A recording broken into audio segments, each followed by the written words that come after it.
Very happy to be here today. Thanks for including us in your session today. Just going to make sure that I can. So, as Gary said, I'm Lori Langenfirth. I'm the CEO for the Heart and Stroke Foundation in Saskatchewan. Full disclosure, this is not my line of work. I'm a fundraiser by trade.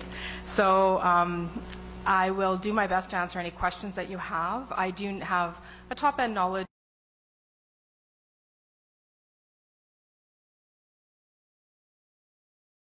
to give you guys some good information here. So BC and Winnipeg are two examples of some of the great work that paramedics do in partnership with the Heart and Stroke Foundation across Canada, and work that we do in every province. BC PAD Champs, we have 200 trained paramedics.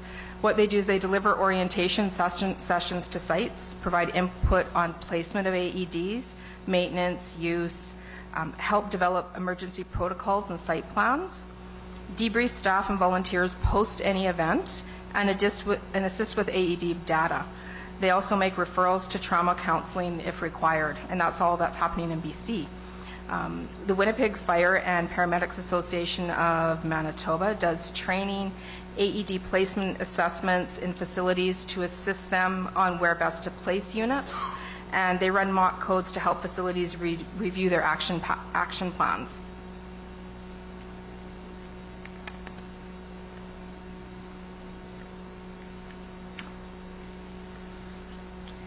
So in partnership with the Public Agency of Canada, Heart and Stroke recently completed a 3-year program. 3,234 AEDs were placed across Canada in hockey arenas, recreation centers, and community centers. And this was all done with federal funding. You'll be interested to know that we know of at least 10 lives saved as a result of this program so far. And there's many, many that, of course, we probably haven't heard of through the Heart and Stroke Foundation. In combination of training bystanders coupled with publicly placed AEDs, it really improves the chances that someone will respond and that their efforts will increase survival rates. In October of 2015, the latest guidelines for ECC and CPR were released. These guidelines are part of a vigorous 5-year review, which includes a review of new research and evidence relating to resuscitation and first aid. ILCOR plays a pivotal role in updating the guidelines. Heart and Stroke Foundation is both a founding member and the only Canadian member of ILCOR. ILCOR representatives include well-respected paramedicine professionals.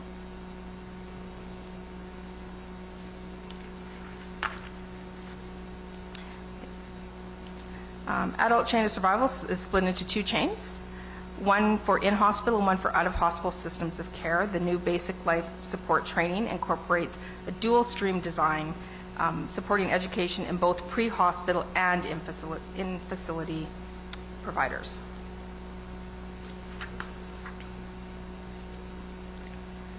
So these 3 major trials are examples of involvement of paramedics, EMS, fire, and INROC's research. Paramedics, EMS providers, and fire were represented in the pre-hospital EMS committee of ROC. This group was critical in providing important operational and implementation issues to the investigators, researchers, ensuring that all trials were not only scientifically sound but pragmatically possible for paramedics taking part in these trials. The data collected and interventions conducted as part of this trial were done by paramedics, EMS, and fire personnel. Never before has such a consistent data, including features of an arrest or injury, been gathered on location.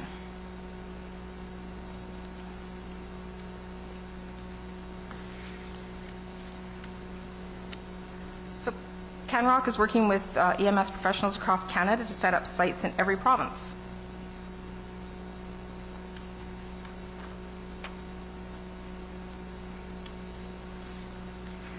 So let's take a look at the reality of stroke in Canada. The impact of stroke in Canada can be devastating. Statistics reveal that approximately 50,000 strokes occur in Canada each year. It's also known that there are approximately 300,000 Canadians living with stroke, and someone has a stroke about every 10 minutes in Canada.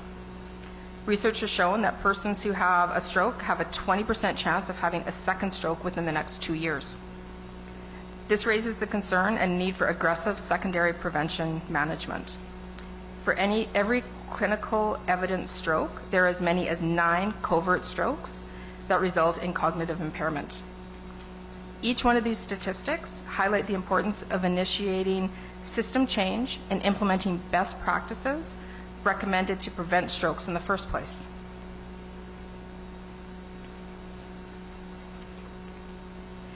Paramedics need to be called for early management and transport as they recognize and mobilize. Paramedics address urgent needs, blood pressure and heart rate. They gather important information to establish stroke onset time, existing health conditions, medications, and allergies. Can get stroke patients to the most appropriate hospital more safely and efficiently than if they'd been driven by a family member or friend. They know the bypass agreements and will bypass closer hospitals and take a stroke patient to one equipped to provide specialized stroke care. Especially important as our population ages and the number of strokes in those under 65 increases. Paramedics working in community outreach also have a key role in risk factor education and management. And this is one of the things that we've actually been really working a lot on in Saskatchewan particularly, is the fact that we still have so many people that don't call 911, drive themselves to the hospital, and it's that window of time. And it's not just the calling 911 and recognizing the signs of a stroke, it's ambulance fees, it's all those different things that we're addressing. And the Heart and Stroke Foundation is fully invested in helping to try and figure out the best way to change some of those statistics.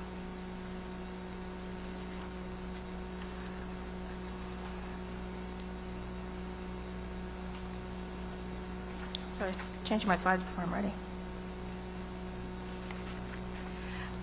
So Heart and Stroke Foundation of Canada adopted the FAST for signs of stroke in 2014, and we're working closely with EMS in Saskatchewan and across the country. In Saskatchewan, over 200 ambulances now have the FAST signs on them, so that's something that we've been working with them for this past year, and we're very grateful for all of the different communities for putting that on. I see it everywhere I go, and it's wonderful for us.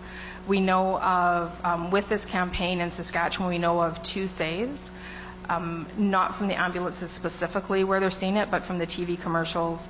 And like I said, we know of 2 people, and one of them was a young lady in her 30s that was saved. She saw a commercial on FAST the week before and said to her husband, if you ever see any of this in me, please call 911. She did, and she walked out the following day.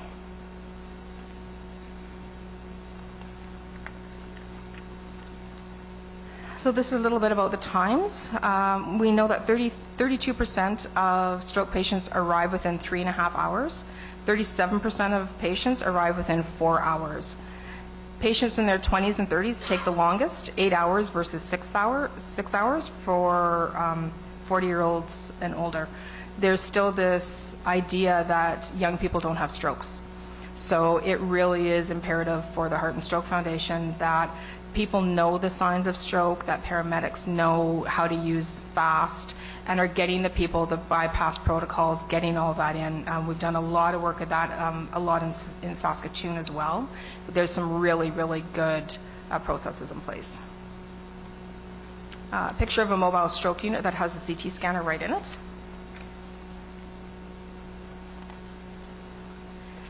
And the Frontier trial, it's a new Canadian developed drug that is actually being administered by paramedics to stroke patients who are within the 3-hour window of onset.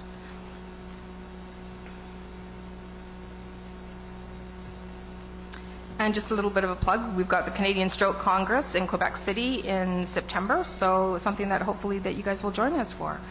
Really, thank you for taking the time to have us today. It was a really pleasure sharing with you some of the ways that we're currently working together, and hope that this is a trend that will continue and that we'll find more ways to work together in the future.